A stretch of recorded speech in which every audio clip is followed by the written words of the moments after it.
Hi guys, welcome back again to my YouTube channel. So yun guys, bago natin simulan yung tutorial, make sure nakasubscribe ka, click the notification para updated sa mga tutorial natin guys. Siyempre guys, magandang umaga, magandang tanghali, madahapon, madagabi, kung anong oras mo ito napapanood itong video to. Meron po sa inyo guys na share po na about po sa Android phone or tablet guys. Nagbabalak ko po ba bumili po ng Android phone or tablet po na brand new or second hand? Paano nga ba malaman po kung legit po siya or fake po? Meron po tayong dalawang uri po sa fake po. Meron po kasi guys na fake po na hindi po kakilala po na brand. Yung gawa-gawa po nila guys na brand para po mapagawa po sila guys ng Android phone or tablet na fake. Yung isa naman po na fake po ito po yung clone, nangagaya po sila ng kumpanya. Meron po kasi guys na Samsung S10 po. Mamahalin po siya, papatak po siya ng 50,000. Dito po sa amin, meron po siyang clone. Kumbaga, local po siya guys. Hindi po siya legit po na S10. Paano nga ba malaman kung legit po yung nabili po nyo or fake po siya guys?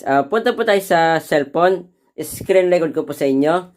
Mamaya babalik po tayo dito kasi meron pa po ako sa inyo na ituturo po dyan. Tara, let's go! So yun guys, dito po tayo sa isang cellphone ko na pinambibideo. Ano nga bang gamit ko po na application para malaman po yung bibilihin po natin na Android phone or tablet kung legit po siya or fake clone lang po siya. Ito po yung ginagamit ko po, itong phone checker guys. Kung ikaw naka-Android phone or tablet, punta po tayo dito sa Play Store. Sayang naman kasi guys yung pera po natin kung pinaghirapan po natin siya or pinaghirapan po ng magulang po natin para lang po maibili po tayo ng cellphone guys. Punta po tayo dito, then type po natin dito ay Bongot Technology guys. Kasi nga po itong application na ito guys, kaya hindi po natin tinype po yung phone checker kasi nga po hindi pa po siya matagal guys. Bago pa po itong application na ito. Kakaunti pa lang po yung star, tsaka po yung nag-comment, tsaka po yung nag-install. Kaya po hindi po lumalabas po yung pangalan po na phone checker. Ayun o, itry po natin. Phone checker. Yan. Hindi po siya lumalabas Kaya po yung binigay po sa akin na may-ari po nito, yung gumawa po nito, yung code lang po guys. Ayun o. Bongot Technology. Yan. Ito na po siya. Yan. Ito po yung logo po niya. Then, ito po yung pangalan po niya. Kung ka-install nyo lang po ng isang application pang isa, katulad po nitong phone checker once na meron po siyang available update, naka-automatic update po siya. At na ay po yung update po guys Kung matagal nyo na po na-install po yung isang application po guys katulad po nitong phone checker once na meron po siya available update, nasa nyo po yung update po nyo already guys, suggest ko po sa guys kahit nasabihin po natin yung Android phone or tablet po natin, meron po siyang mataas po na storage, saka meron po siyang kasama po na memory card na mataas po yung storage or mababa po yung storage, kahit nasabihin po natin yung Android phone po natin or tablet, meron po siyang storage po na mababa or meron po siyang kasama po na memory card po na mataas po yung storage or mababa po yung storage.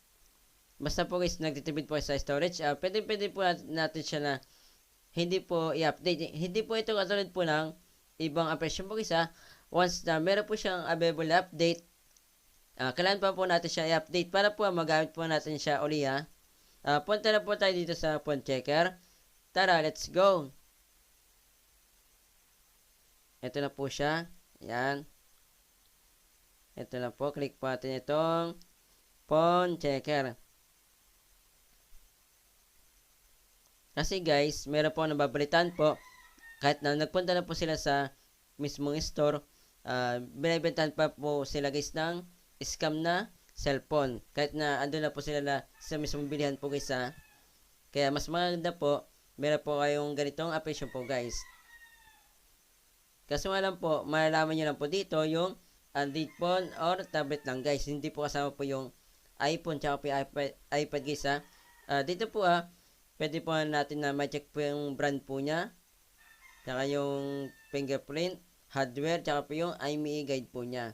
Ayun, is your phone legit? Ano, phone checker. Then, click po natin yan para ma-scan po siya. Ang gumawa pala nito is na ng application po si Sir David Bongot. Ito po yung Facebook po niya. Yan. Isa po siya guys na IT tsaka po technician guys. Marami po siyang alam. Napakatalino niya guys. Marami pa po ang share po na application po niya na gawa po niya. Scan po natin. Napakatalino niyan guys na tao. Ayun guys. So, nakita po nyo guys. Nakalagay po dito.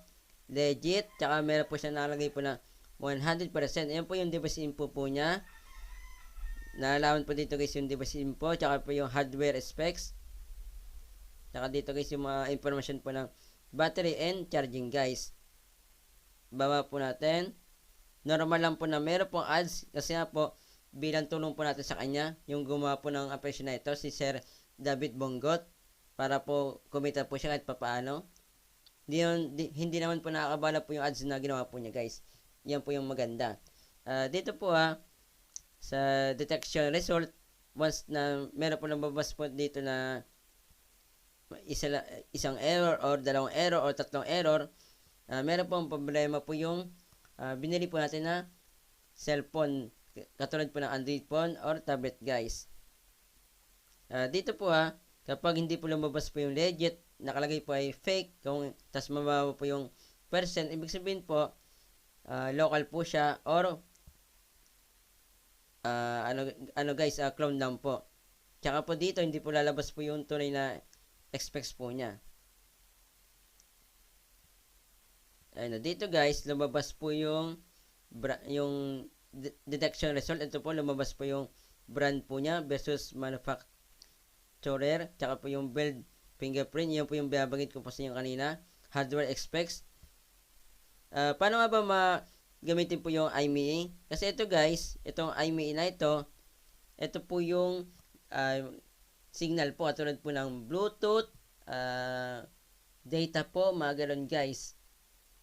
Para malaman po natin kung binalak po yung signal po niya guys, yung mga niya guys, yung mga signal nga guys. Katulad po ng data. Basta marami ba pong klase po guys na patungkol po sa IMEI po, hindi lang po sa signal guys.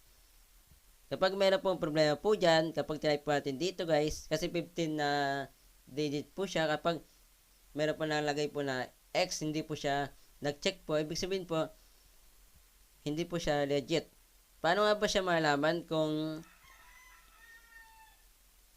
legit po yung binili po natin na IMEI?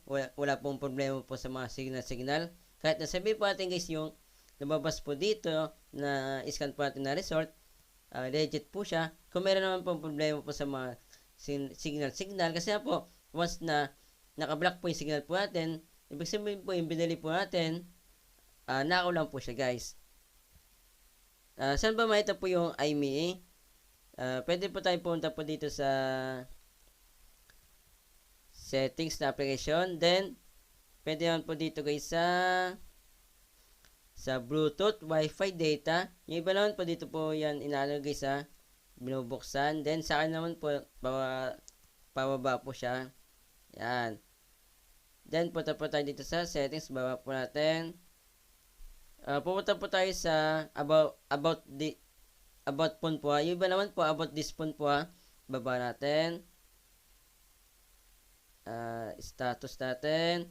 Dito po makita po natin dito yung IMEI po niya guys. Hindi ko na po bubuksan guys yung IMEI information po niya.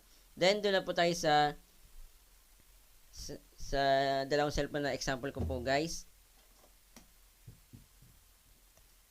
Kasi meron din po papakita po sa inyo yung pangalawa po kung paano ba malaman din po yung IMEI po niya. Doon na po tayo. Tara, let's go! So yun guys, dito po tayo ulit sa dalawang cellphone, ay turo ko muna sa inyo guys yung isa pa pong way para po malaman po kung saan pa may ito po yung iMe. Bago ko po sa inyo ituro kung paano po siya gamitin po yung iMe.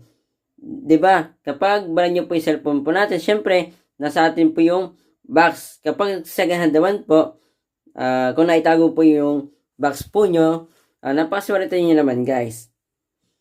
Sa akin po ito pong Realme 8i na pinag-screen record ko po na matagal na po guys, ilang years na po, nakatago pa po sa akin. Dito po pwede po natin makita po yung iMe po niya dito. Tinakpan ko po yung iMe ko po kasi baka pagtripan po, sabihin po sa mga technician, nawawala po yung cellphone ko po. Pwede po pa-block po. Ito po yung iMe ko po. Baka kasi pagtripan guys. Hindi ko po magamit po yung mga signal katulad po ng data, mga ganun guys. Kasi po naka-block na po siya. Hindi ko po siya masalpakan po ng SIM kahit na SIM 1 o SIM 2 guys. Turo ko na po sa inyo kung paano pa siya gamitin guys. Type ko lang po yung password ng cellphone ko. Yan. Dito.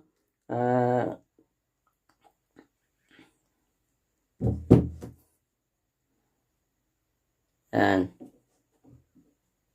Punta po tayo dito sa phone checker. Panoodin po niya itong full video na ito guys para hindi na po kayo magtatanong po sa video na ito. Hindi na po kayo mag-comment. Dito po, hindi po tayo makapag-type po ng iMe. Kailan po natin siya guys na scan para po lumabas po yung yan, para lumabas po yung iMe po niya. Tignan ko lang po guys yung ano nito, yung iMe nito. Sa my phone lang po yung natin may tagay sa inyo. Sa my phone, my device guys.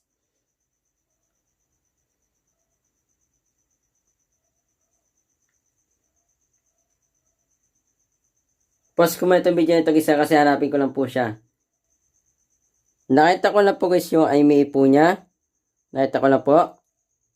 Ito-type ko lang muna dito guys yung iMe po niya. Pause ko muna itong video na ito. Tinago ko lang po yung cellphone po na isa. Cellphone po yun ng papa ko. Dito po sa iMe po, kung dual SIM po yung cellphone po nyo, nakalagay po ay dalawang SIM din po. Kahit na SIM po siya ng smart, tsaka smart din po. Depende po sa inyo kung same po sila ng SIM na nakalagay po dito. Or makaiba po sila ng network.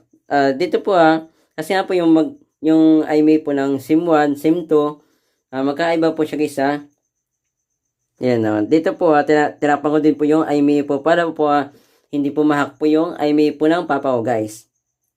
Check po natin. Yan. Ibig sabihin guys, naka-check po siya. Wala pong problema po sa iMe po ng SIM 2 ng papa ko guys. Hindi po siya naka-block. Yan po yung kagandahan po dyan. Pwede nyo rin po guys na dahil po yung hashtag 06 hashtag. Pero kahit hindi po natin siya i-type, dito po lang po lalabas na po siya guys Kung ayaw pong pa-install po ng bibilhan po yun ng cellphone, lalo po kapag second hand, naka-meet up lang po kayo, hindi po yung pa-install po ito guys, itong application na ito, gamitin po nyo itong iMe na ito para po malaman po nyo kung okay po yung signal, hindi pa po siya guys na naka-block guys. Yun lang guys, yung share po sa inyo. Paka-share po ito mismong video sa mga kakalain nyo guys na nagbabalak po ng bumili po ng brand nyo po ng Android phone or tablet or second hand na Android phone or tablet para po malaman po nila guys kung legit po yung binili po nila or fake na cloud guys. Kahit hindi po yung kakilala guys, basta ito po nyo, nagbabalak po na bumili po ng brand nyo na Android phone or tablet or second hand na Android phone or tablet para po alam po nila guys kung legit po yung binili po nila or fake na clone lang guys. Kapag sinare nyo ito mismong video, dadami itong views, mas madami tayong natalo na tao. Yun lang po, sad po, God bless po, ingat po kayo.